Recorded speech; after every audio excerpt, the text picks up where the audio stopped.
ఏనా మొదలు పెడదామన్నా.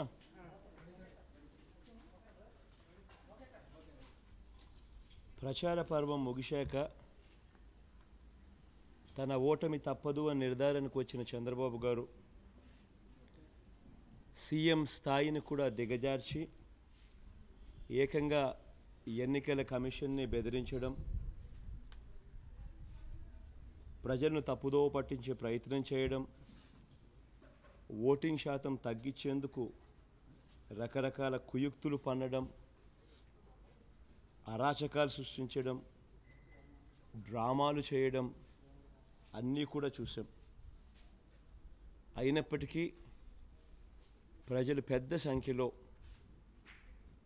ఓటింగ్లో పాల్గొని ప్రజాస్వామ్యాన్ని రక్షించే కార్యక్రమం చేసినందుకు ప్రజలందరికీ దాదాపుగా 80% పైచిలుకునే పోలింగ్ నమోదైంది. ప్రజలందరికీ కూడా ప్రతి అక్క చెల్లెమ్మకు, ప్రతి అవ్వ ప్రతి తాతకు, ప్రతి సోదరుడికి, ప్రతి స్నేహితుడికి హృదయపూర్వకంగా కృతజ్ఞత తెలుపుకుంటా ఉన్నాను చేతులు జోడించి.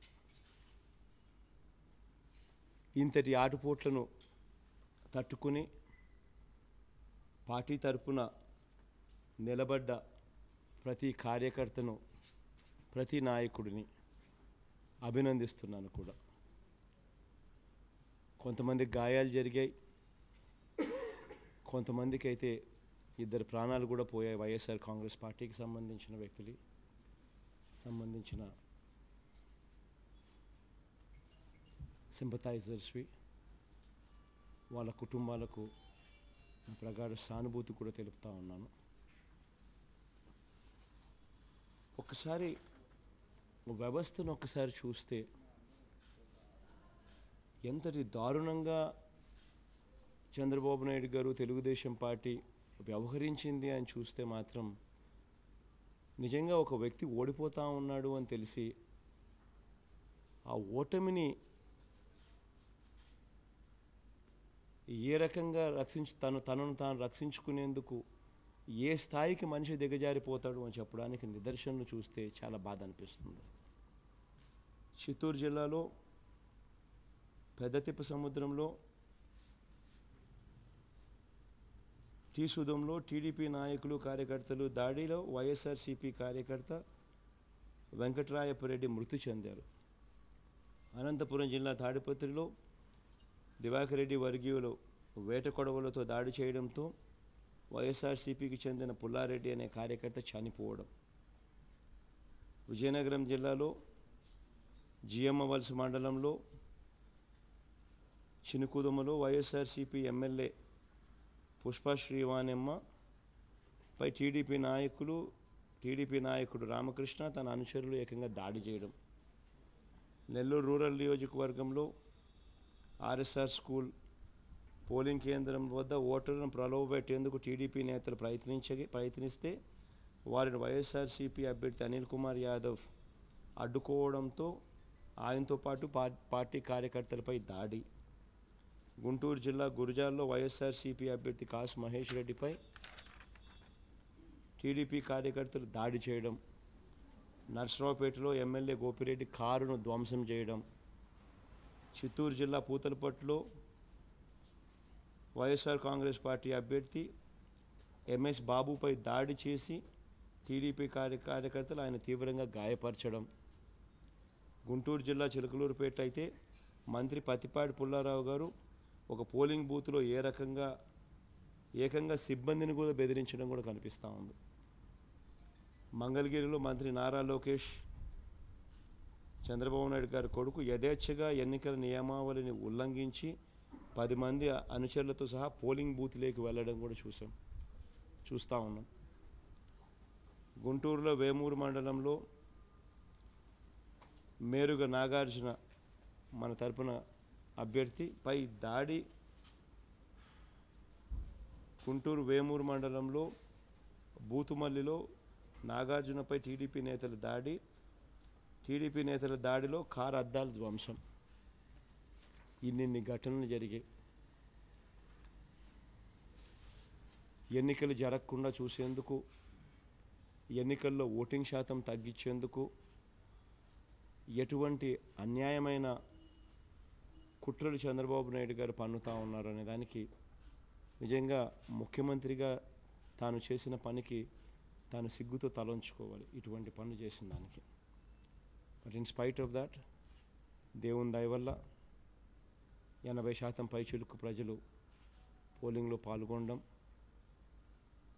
బ్రహ్మాండంగా ఓట్లేయడం, ప్రజాస్వామ్యాన్ని కాపాడేందుకు ప్రజలు పెద్ద సంఖ్యలో ముందుకు రావడం, ఇవన్నీ హర్షించదగ్గ విషయాలు. ప్రజలందరికీ కూడా ఇది ప్రజల విజయంగా నేను చెప్తాను. ప్రజలందరికీ కూడా మనస్ఫూర్తిగా మరొకసారి కృతజ్ఞతలు తెలుపుకుంటాను.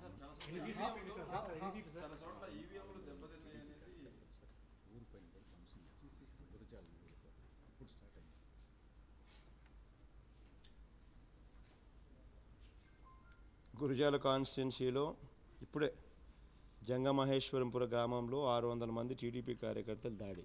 ఎలక్షన్ వాళ్ళకి సరిగ్గా జరగలేదని ఏకంగా దాడులు.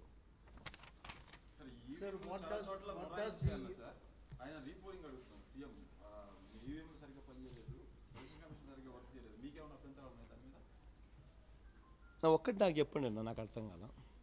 80% మంది పొద్దున్న నుంచి పోలింగ్లో పాల్గొన్నారు.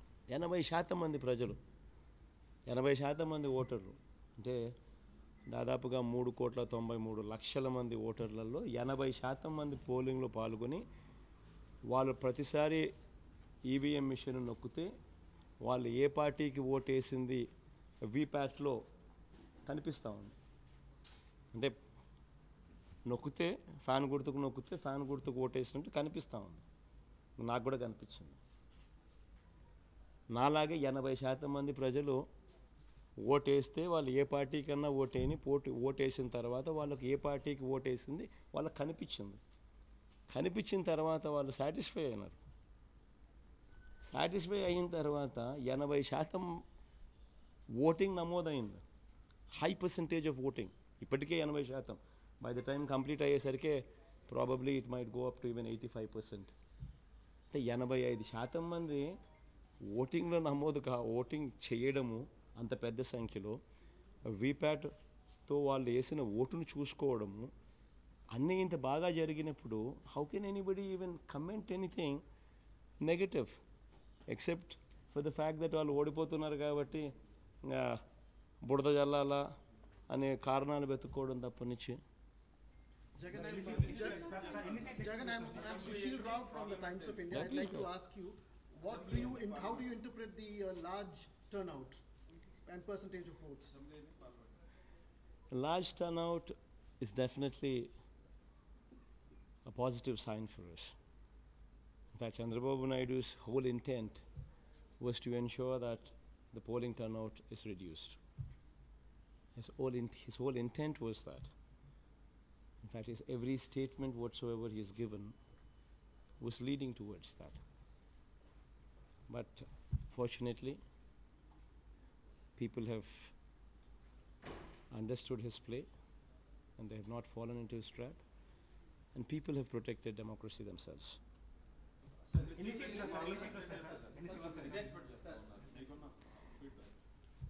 దేవుడి దయ, ప్రజల ఆశీస్సులు. I think it will be a landslide. I think it will be a landslide.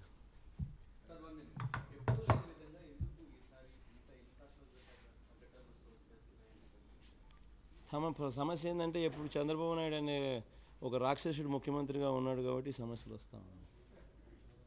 There is no other answer for that.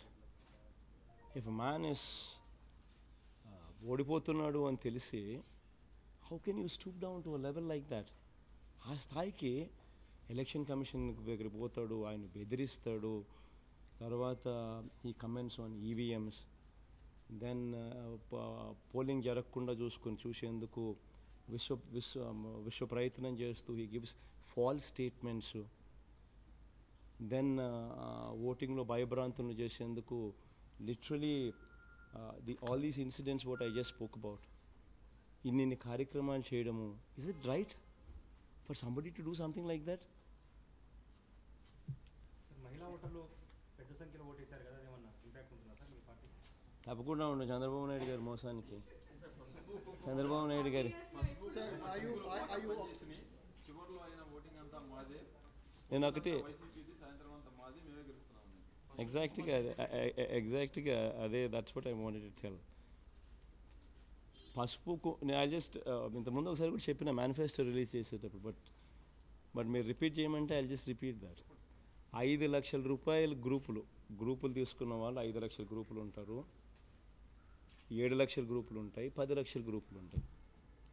5 లక్షల గ్రూపులు తీసుకున్న మహిళలు, అక్క చెల్లెమ్మలు సంవత్సరానికి రూపాయి వడ్డీ వేసుకున్నా కూడా వాళ్ళు దే ఎండ్ అప్ పేయింగ్ 60,000 రూపాయలు వడ్డీ.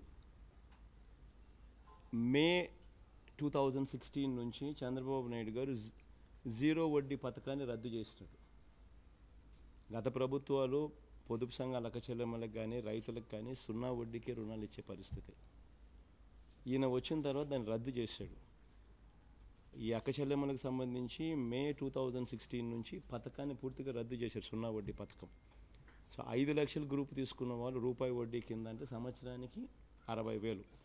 సో మే 2016 నుంచి 2019 మే దాకా అంటే 3 సంవత్సరాలు, 60,000 ఇంటూ 3 సంవత్సరాలు అంటే 1,80,000. 5 లక్షల గ్రూప్ తీసుకునేది 1,80,000 రూపాయలు వడ్డీ కడతా ఉన్నారు. 7 లక్షల గ్రూప్ తీసుకున్న వాళ్ళు రూపాయి వడ్డీ లెక్కేస్తే సంవత్సరానికి 84,000 ఇంటూ 3 ఏళ్ళు అంటే 2,52,000 వడ్డీ కట్టారు. 10 లక్షలు తీసుకున్న గ్రూపు రూపాయి వడ్డీ అంటే సంవత్సరానికి 1,20,000 అంటే 3 ఏళ్ళకి కలిపి 3,60,000 రూపాయలు వడ్డీ కట్టారు. చంద్రబాబు నాయుడు పసుపు కుంకుమ డ్రామా చేసి ఆయన ఇచ్చింది ఎంత? గ్రూపుకు 1,00,000. 5 లక్షలు తీసుకున్న వాళ్ళకి కూడా వడ్డీ 1,80,000 3 ఏళ్ళకి కలిపి. 7 లక్షలు తీసుకున్న వాళ్ళకు వడ్డీ 2,52,000. 10 లక్షలు తీసుకున్న వాళ్ళకు వడ్డీనే 3 ఏళ్ళకి కలిపి 3,60,000. ఈయన ఇచ్చింది 1,00,000. 0 వడ్డీ పథకం గతంలో ఇచ్చేది రద్దు చేసినాడు. సో 0 వడ్డీ పథకాన్ని ఆయన కంటిన్యూ చేస్తున్నా కూడా ఆ అక్క చెల్లెమ్మలకు they would have gotten more, వాళ్ళకి ఇంకా ఎక్కువ వచ్చి ఉండేది. సో అక్క చెల్లెమ్మలు జరిగిన మోసం గురించి వాళ్ళకు తెలుసు. రైతుల పరిస్థితి, రైతులకు కూడా ఇదే రకంగా 0 వడ్డీ ఎగరగొట్టిన పరిస్థితులు. 87,612 కోట్ల రూపాయలు చంద్రబాబు నాయుడు గారు ముఖ్యమంత్రి అయ్యే నాటికి వ్యవసాయ రుణాలు పర్ యానం సంవత్సరానికి రైతులు వడ్డీ రూపేనే కట్టేది 7-8 వేల కోట్లు ఆన్ 87,612 కోట్లు on 87,612 crores. Just the interest component alone is 7,000-8,000 crores per annum. 5 years లో 35,000, 7,000 into 5 years వేసుకున్నా, 8,000 into 5 years వేసుకున్నా 35,000 to 40,000 crores. Farmers ended up paying as interest. ఈయన 0 వడ్డీ పథకం రద్దు చేసినాడు కాబట్టి, గతంలో 0 వడ్డీకే రుణాలు ఇచ్చే పరిస్థితి ఉండేది కాబట్టి. So farmers have seen through it, మహిళలు అక్క చెల్లెమ్మలు have seen through it and they have realised ఏ రకంగా చంద్రబాబు నాయుడు గారు మోసం చేశారని. And I think it will be a landslide. I think అందరూ తెలుసుకున్నారు. దిస్ నో పాయింట్ మీ మళ్ళా ఎక్కువ చెప్పడం కూడా. Chandrababu Naidu in his speeches has also referred to your association with KCR and has made some comments. Would you like to react about that? ఎన్నిసార్లు చెప్పాలి? I think my finishing speech in Tirupati was very conclusively spoken on that. Sir me mind positive wave రావడానికి కారణం ఏమనుకుంటున్నారు sir? Return gift రెడీగా ఉందా?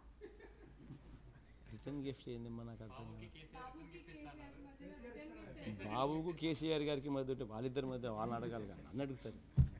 But as far as Andhra Pradesh state is concerned, definitely people will teach him a lesson. This is for sure. It's going to be a landslide. Are you already thinking about your date of swearing in? We'll see. God is there. We'll see. Will you be campaigning in other states as well now? Emma? Will you be campaigning in other states? No, I think I'll chill. I'll take a holiday, I think. Thank you. Thank you.